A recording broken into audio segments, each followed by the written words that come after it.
in the form of a loan.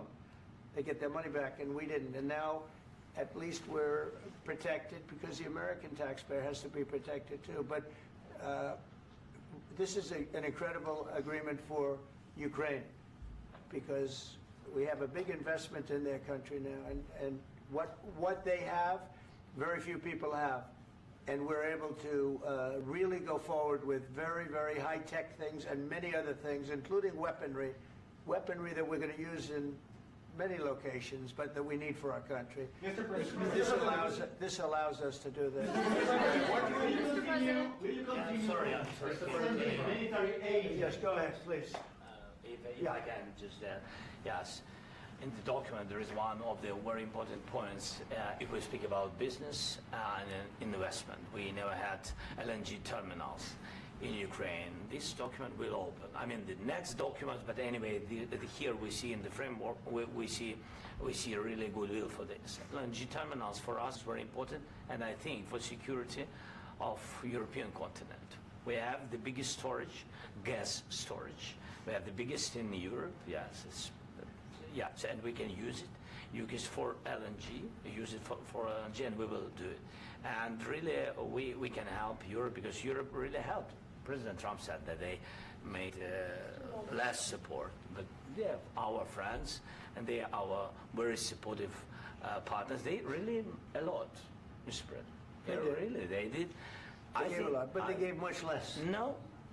Much less. No. No. No. Okay.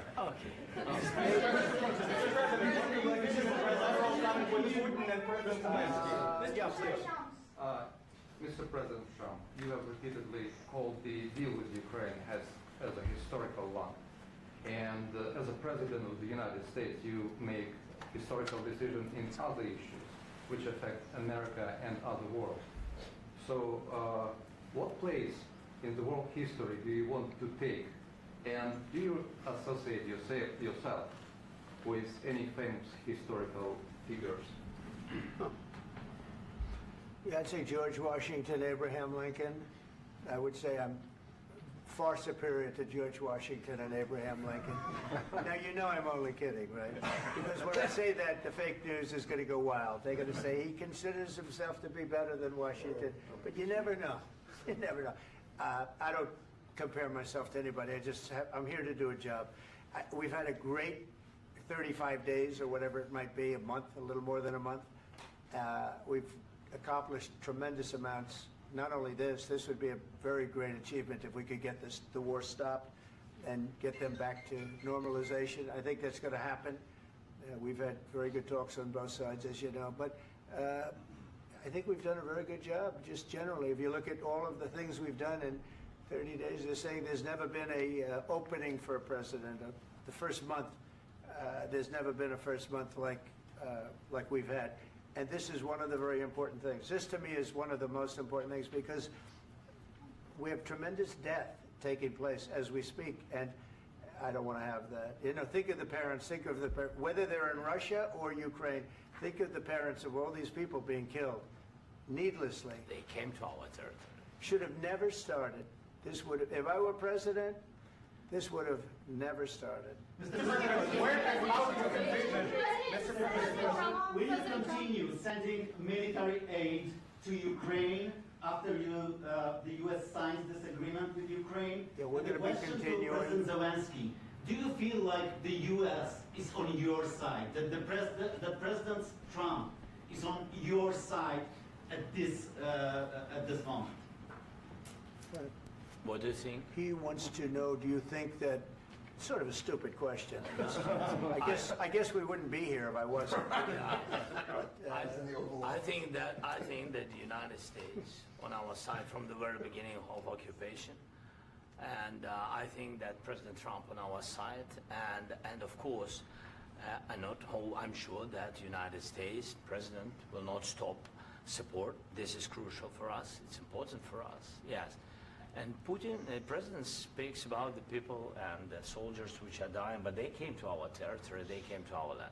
They began this war, and they have to stop. And I think this is the question with really the most important question. Can President Trump, I hope yes, with some other allies to stop Putin withdraw these enemies, our enemy, withdraw these troops from our land.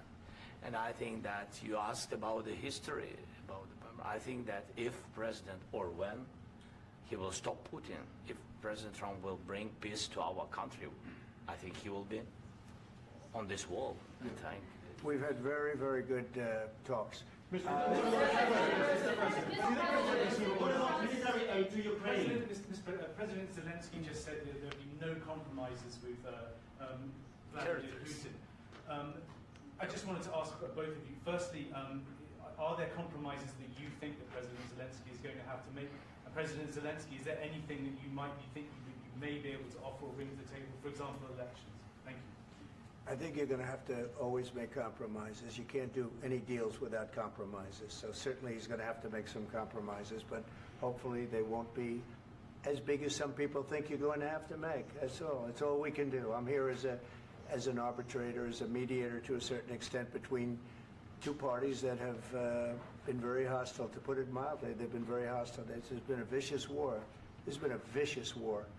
You know, it's a very level battlefield, and those bullets go out, and as I've said many times, we were talking about it with Pete, many times the only thing stopping those bullets is a human body. And in the case we're talking about, generally young human bodies are stopping a lot of bullets. It's dead level. That's why it's great farmland. It's great land. It's great farmland, but there's very little protection against the bullets that are being, and other things that are being shot. So all I can do is see if I can get everybody at the table and get an agreement. And I think we're going to end up with an agreement. Otherwise, I wouldn't probably be even here today. Mr. President, I've got two questions for you. You think ultimately your legacy will be the peacemaker and not the president that led this country into another war and ended foreign wars? And I've got a question. I hope it will. I mean, I hope I'm going to be remembered as a peacemaker. This would be a great thing if we could do this. I'm doing this to save lives more than anything else. Second is to save a lot of money, but I consider that to be far less important. So I hope I'm going to, thank you, Brian, for that question. It was a nice question. I hope I'll be known and recognized as a peacemaker. This would be a great thing to solve. This is a very dangerous situation. You know, this could lead to a third world war. This was headed in the wrong direction. If this election were lost, if we didn't win this election, and by the way, we won by a lot. That was a mandate. We won every swing state. We won the popular vote by millions and millions of votes. We won everything. The districts, you look at the areas of red, take a look at a map. This was a big mandate, and this was one of the things. I said, we're going to get this thing settled. If we didn't win, I think this could have very well ended up in a third world war, and that would not have been a good situation. What was your second question? And my second question for President Zelenskyy, why don't you wear a suit? You're at the highest, why don't you wear a suit? You're at the highest level in this country's office, and you refuse to wear a suit. Just want to see if do you own a suit? Yeah, problems. A lot of Americans have problems with you not Really? respecting the dignity of this office. I will wear a costume after this war will finish. Okay. Yes, maybe one. Maybe something like this? Something like Yes, yours. sir. Yes. That'd be great. Maybe something better. I don't know. We will see. Maybe something cheaper than. Yeah. Thank you. Thank you. President Thank you. Trump, thank you, President Trump. You said yesterday that you have... Are you going to send more arms to Ukraine in case there's no peace? Yeah, we're going to have arms to Ukraine, yeah, sure.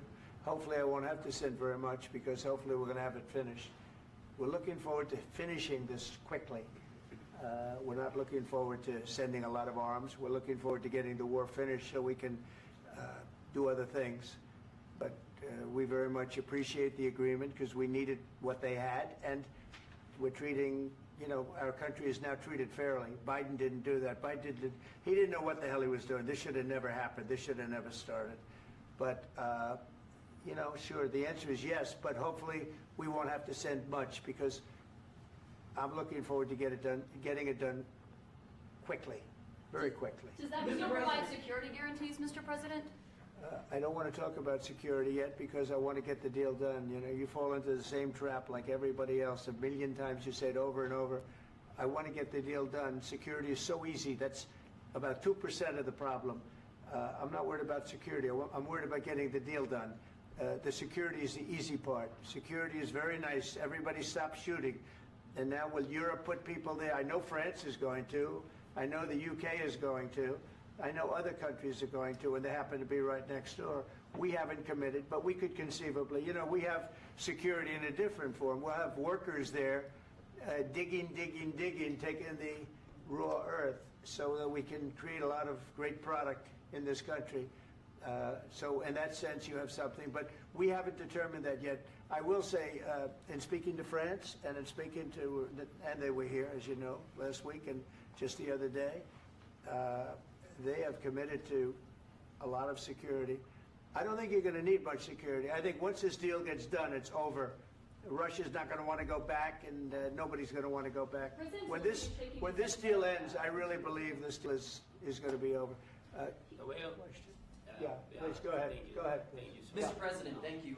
You had Mr. Macron and Keir Starmer at the White House this past week, both of whom praised your courage and conviction to lead the pathway towards peace. Yes. Part of that involved, though, re-engaging Russia in diplomatic relations, something that previous leaders lacked the conviction to do so. What gave you the moral courage and conviction to step forward and lead that? Well, I love this guy.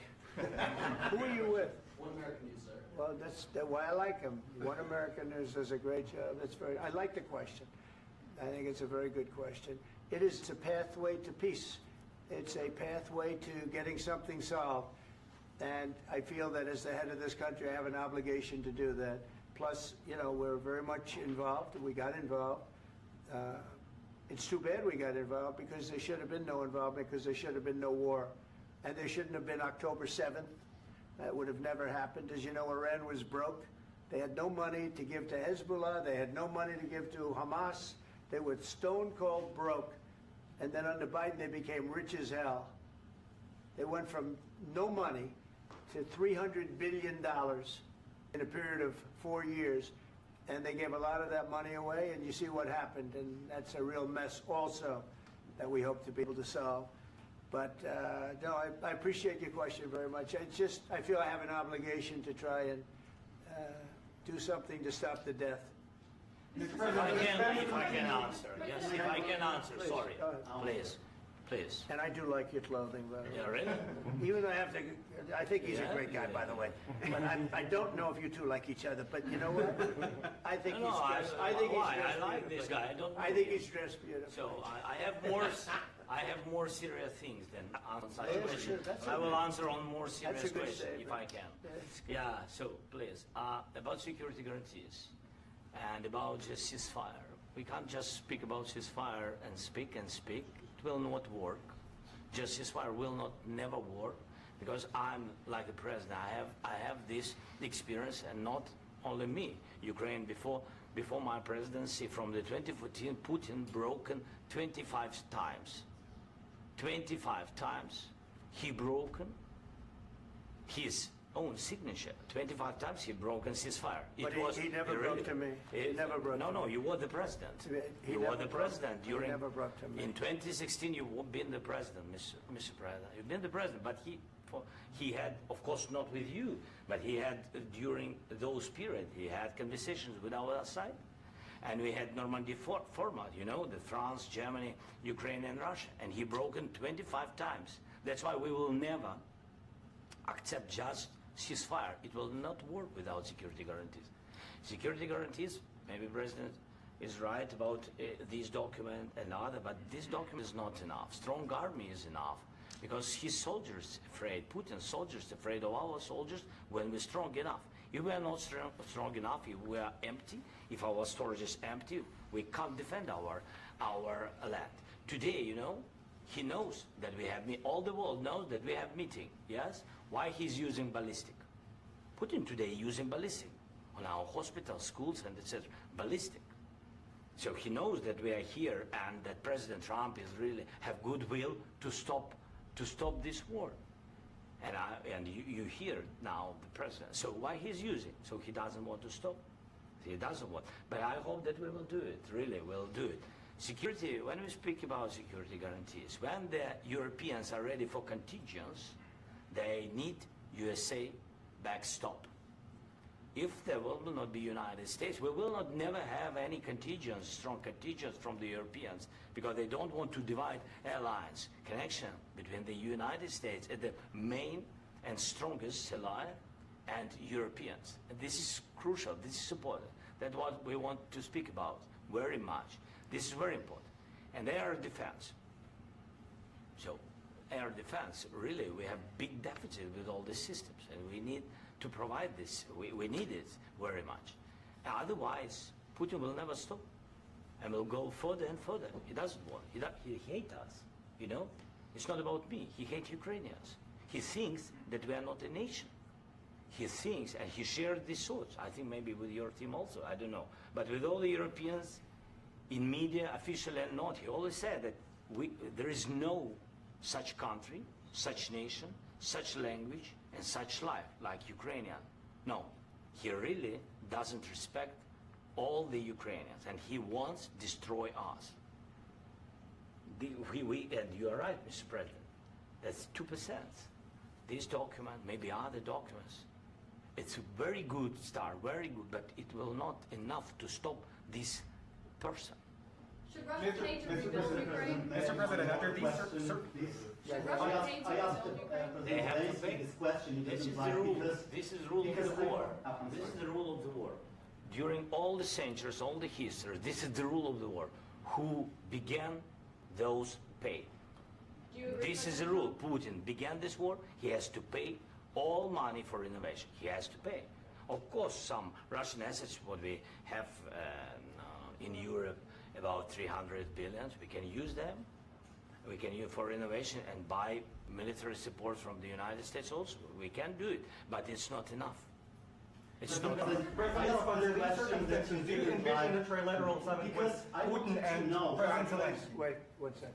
I asked this question that you didn't like because I wanted to know if you want to position yourself in the middle between Russia and Yes. Ukraine or on the Ukraine side. No, I'm in the middle. I want to solve this thing. I'm for both. I want to get it solved. And it's wonderful to speak badly about somebody else, but I want to get it solved. If we can solve it, great. If we can't solve it, they're going to have to fight it out, and who knows what's going to happen. But I want to see it get solved. May I follow up? One more question about U.S. troops in Europe. After Russian invasion of Ukraine, your predecessor sent additional troops to Eastern Europe, including Poland, my country. Yeah. Are you committed to keeping these troops on the eastern flank of NATO in the future? I'm very committed to Poland. I think Poland has really stepped up and done a great job for NATO. They, as you know, they paid more than they had to. They are one of the finest groups of people I've ever known. I'm very committed to Poland. What about Baltics? Poland's in a tough neighborhood, you know. What about the Baltics? The Baltics, they got a lot of, it's a tough neighborhood too, but we're committed. We're going to be very committed, and we're committed to NATO. But NATO has to step up, and the Europeans have to step up more than they have. And I want to see them equalize, because they are in for far less than we're in, and they should be at least equal. You understand that?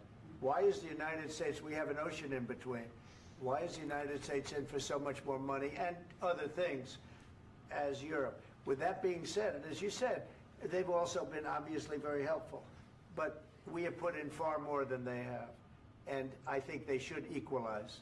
Mr. President, Yeah, please, go ahead. About the agreement again today, what changed between the first time that Secretary Bessent gave President Zelenskyy the agreement and today for the signing? We made a deal. So What was the I'm just, deciding factor? I'm a business person. We made a deal. That's what changed. Mr. President, I didn't think we were going to make a deal, and we ended up making the deal, so that changed. Mr. President, what and how do you envision a trilateral summit with President Zelenskyy and Putin? I don't know, under but these it's, well, they circumstances? don't like each other. I can tell you that. Okay? They do not like each other. This is not a love match, and it's unfortunate. That's why you're in this situation. The United States should not have allowed this to happen. Okay? The United States, run by a man that didn't know much, I'm going to be very nice, run by an incompetent person, very incompetent person, should never have allowed this to happen. I've stopped wars. I've stopped many wars.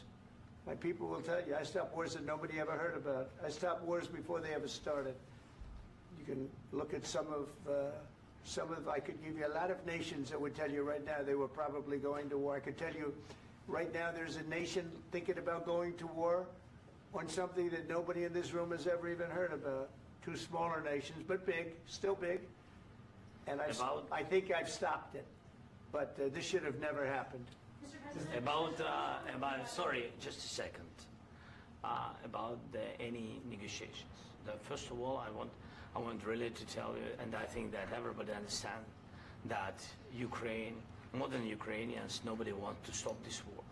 But at the future, any negotiations, it's understandable that two sides of the war, not Russia and the United States, because this is not the war between Russia and the United States. This is war of Russia against Ukraine and Ukrainian people. So these two sides will be anyway will be at the negotiation table. Then of course United States, like the strongest partner of the Ukraine, and of course Europe. I think Europe is very important. I want to speak about it with the President. Yes, Europe is very important for us because we really defend Europe for today. All Europeans really recognize that we are defending the line and they have real life and our people are dying. That's why they helped us. And also it's about the NATO. Yes, like the President said, you have big, nice ocean. Yes, between us. But if we will not stay, Russia will go further to Baltics and to Poland, by the way. But first to the Baltics. It's understandable for them because they've been in the USSR. You know, they've been one of the republics of the USSR, and Putin wants to bring them back to his empire. It's a fact. And when he will go there, if we will not stay, you will fight. Your American soldiers, it doesn't matter, do you have ocean or not, your soldiers will fight. Mr. President, would you be willing to visit Ukraine, maybe Kiev or Odessa, which is known to be at the Riviera or Black Sea? It's my question. I'm sorry. I don't want to talk about Odessa now. Let's not talk about Odessa. I want to talk about making a deal, getting peace. We don't have to talk about Odessa, but a lot of cities have been destroyed. A lot of cities that are not recognizable. There's not a building standing. No. And a lot of things have Mr. President, you have to come and to look. No. We have very good cities. Yes, a lot of things have been destroyed, but mostly cities alive and people work and children go to school. Sometimes it's very difficult. Sometimes closer to front line, children have to go to underground schools or online, but we live. Ukraine is fighting and Ukraine lives. This is very important. And maybe it's Putin is sharing this information that he destroyed us. You know, he lost 700,000 people, 700,000 soldiers. He lost everything.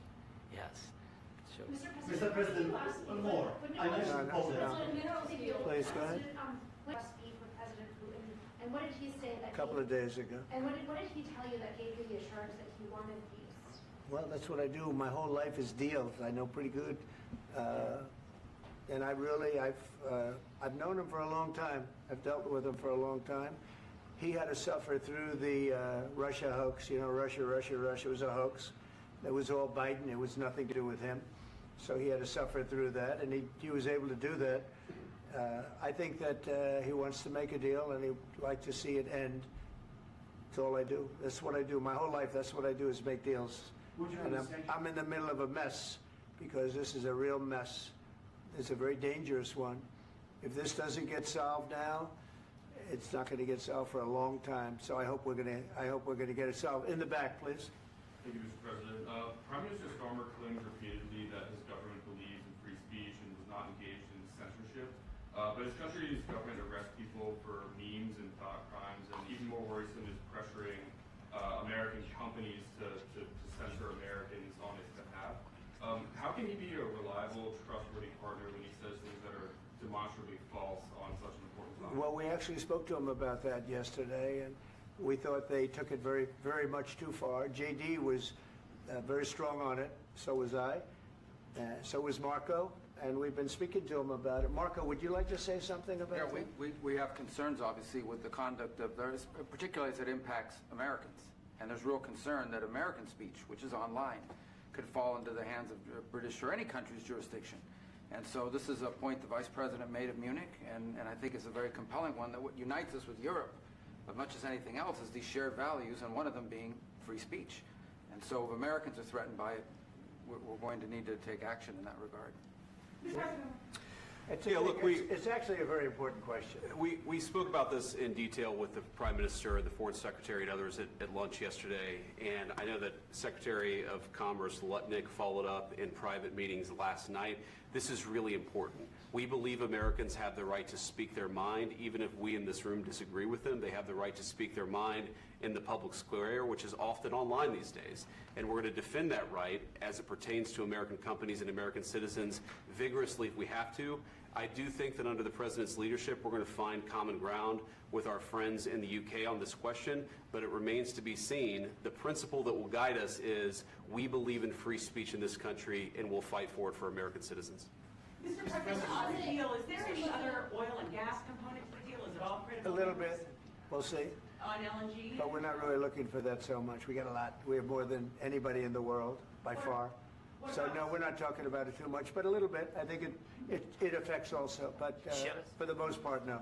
And sir, is there any agreement from Ukraine to purchase U.S. LNG as part of the deal, or is that on the table at all? No, we don't need that. Mr. President, I just wanted to ask you about, you just mentioned that you guys spoken to Vladimir Putin a couple of days ago. Just to be clear, that's a new call, not the one that you... I've spoken to him on numerous occasions. Okay, and how was the latest call?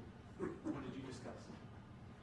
How did it go? Are you serious with that question? I am, I'd love to know. It went well. I think we're going to have a deal. On the minerals deal, Mr. President, some of those minerals are in the east of Ukraine, not far from the front lines and in areas that Russia has occupied. Will you direct President Putin to withdraw his forces from those areas if there's U.S. interest Well, we'll take a look at the time. We have a lot of area. It's a very big area we're talking about, so we'll take a look. I'll study that and I'll see. And who would protect those minerals if they are U.S. interest? Would that be Ukrainian They'll forces? be protected. European The agreement forces? will protect them. U.S. The agreement, yeah, we're signing an agreement.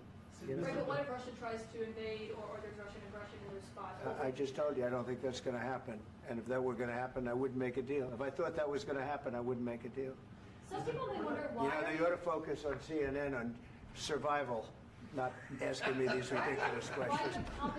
Focus on surviving, because CNN's got such low ratings. I don't think they're going to survive. Please, go ahead. Since I already mentioned Poland. Poland was under Russian control for decades after the Second World War. When I was a kid, I looked at the United States not only as a most powerful country, richest country in the world, the country that has great music, great movies, great muscle cars, but also as a force for good. And now I'm talking with my friends in Poland, and they are worried that you align yourself too much with Putin. What's your message for them? Well, if I didn't align myself with both of them, you'd never have a deal. You want me to say really terrible things about Putin and then say, "Hi, Vladimir, how are we doing on the deal?" That doesn't work that way. I'm not aligned with Putin. I'm not aligned with anybody. I'm aligned with the United States of America. And for the good of the world, I'm the world. And I want to get this thing over with. You see the hatred he's got for Putin. It's very tough for me to make a deal with that kind of hate. He's got tremendous hatred. And I understand that, but I can tell you the other side isn't exactly in love with, him either. So it's not a question of alignment. I'm aligned with the world. I want to get the thing set. I'm aligned with Europe. I want to see if we can get this thing done. You want me to be tough? I could be tougher than any human being you've ever seen. I'd be so tough. But you're never going to get a deal that way, so that's the way it goes. All right, one more question. Hey, I will respond to this. So look, for 4 years in the United States of America, we had a president who stood up at press conferences and talked tough about Vladimir Putin, and then Putin invaded Ukraine and destroyed a significant chunk of the country. The path to peace And the path to prosperity is maybe engaging in diplomacy. We tried the pathway of Joe Biden of thumping our chest and pretending that the President of the United States' words mattered more than the President of the United States' actions. What makes America a good country is America engaging in diplomacy. That's what President Trump is doing. Can I ask you? Sure. Yeah? Yeah. Okay. So he occupied our parts, big parts of Ukraine, part of East and Crimea. So he occupied it on 2014. So during a lot of years, so I'm not speaking about just Biden, but those time was Obama, then President Obama, then President Trump, then President Biden, now President Trump, and God bless, now President Trump will stop him. But during 2014, nobody stopped him. He just occupied and took. He killed people. You know what the contact line? 2015.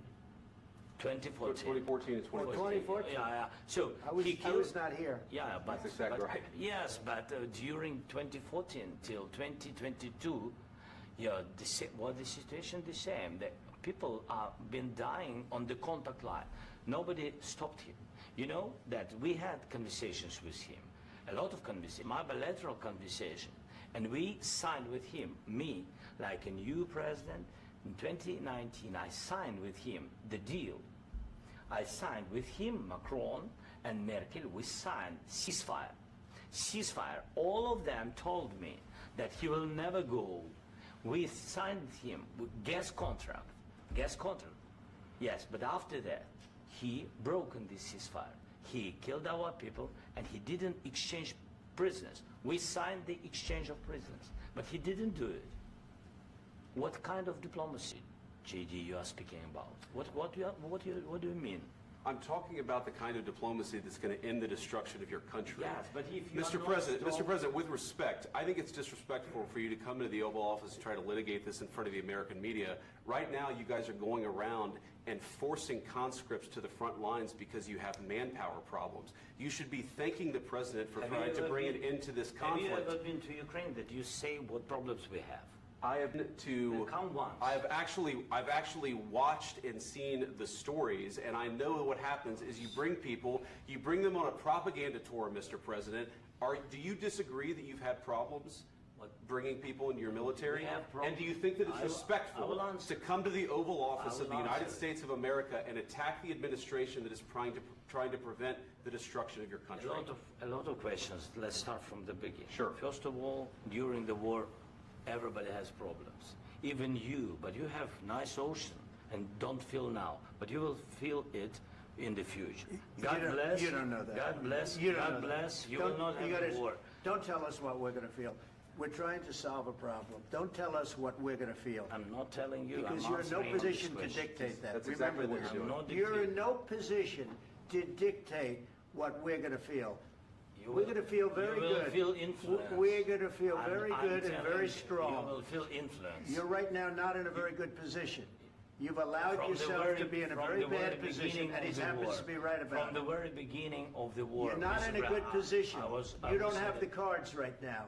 With us, you start having I'm not cards. playing cards. Right now, you don't. I'm You're playing serious, cards. Mr. President. You're I'm playing very cards. serious. You're I'm gambling the with the president lives in of war. millions of people. You think You're you- gambling with World War III.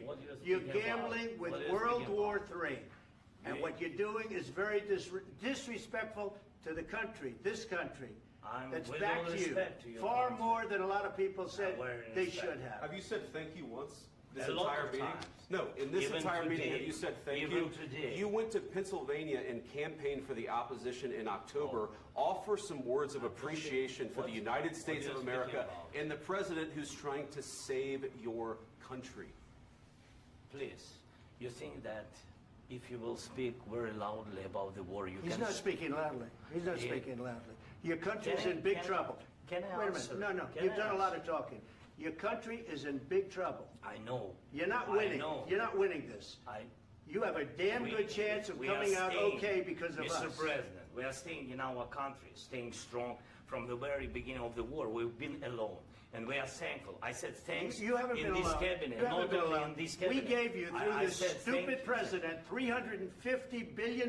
You voted We gave for you your military president. equipment, You and you voted men for are your brave, president. but they had to use our military. What about West? If you didn't have You our invited military me- equipment, you invited if me you to didn't speak. have our military equipment, this war would have been over in 2 weeks. In 3 okay? days, I heard it from Putin. In 3 days, this is something Maybe new. less. In 2 weeks, of course, yes. It's going to be a very hard thing to do business like this. I Again, tell you. just say thank you. I said a lot of accept times that there, thank you accept to that- American people. Accept that there are disagreements, and let's go litigate those disagreements rather than trying to fight it out in the American media when you're wrong.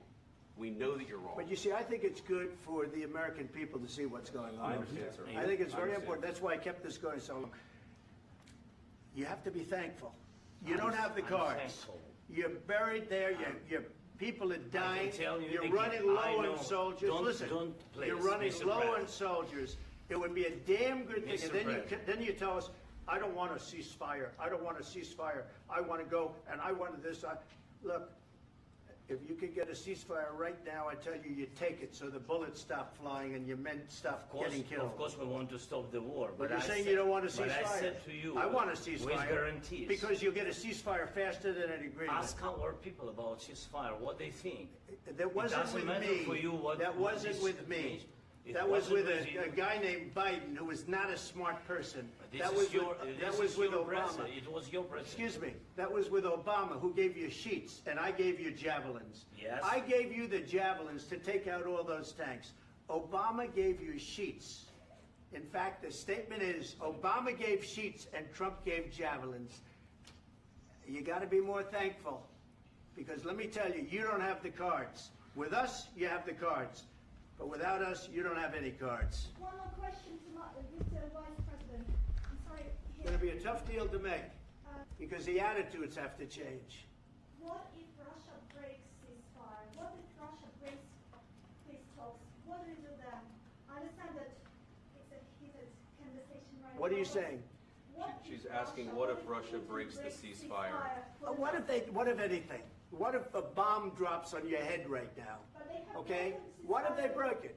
many I don't know. They broke it with Biden because Biden, they didn't respect him. They didn't respect Obama. They respect me. Let me tell you, Putin went through a hell of a lot with me. He went through a phony witch hunt where they used him and Russia. Russia. You ever hear of that deal? That was a phony Hunter Biden, Joe Biden scam. Hillary Clinton, Shifty Adam Schiff. It was a Democrat scam. And he had to go through that. And he did go through it. We didn't end up in a war.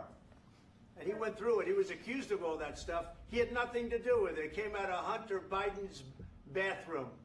It came out of Hunter Biden's bedroom. It was disgusting. And then they said, oh, the laptop from hell was made by Russia. The 51 agents. The whole thing was a scam. And he had to put up with that. He was being accused of all that stuff. All I can say is this. He might have broken deals with Obama and Bush, and he might have broken them with Biden. He did, maybe. Maybe he didn't. I don't know what happened. But he didn't break them with me. He wants to make a deal. I don't know if you can make a deal. The problem is, I've empowered you to be a tough guy. And I don't think you'd be a tough guy without the United States. And your people are very brave. But you're either going to make a deal or we're out. And if we're out, you'll fight it out. I don't think it's going to be pretty, but you'll fight it out. But you don't have the cards. But once we sign that deal, you're in a much better position. But you're not acting at all thankful. And that's not a nice thing. I'll be honest, that's not a nice thing. All right, I think we've seen enough. What do you think? Huh? This is going to be great television, I will say that. All right. We'll see what we can do about putting it together. Thanks, sir. I need the back of We'll see. I don't know. All right, guys, come on. Wait. Hey, guys, come on.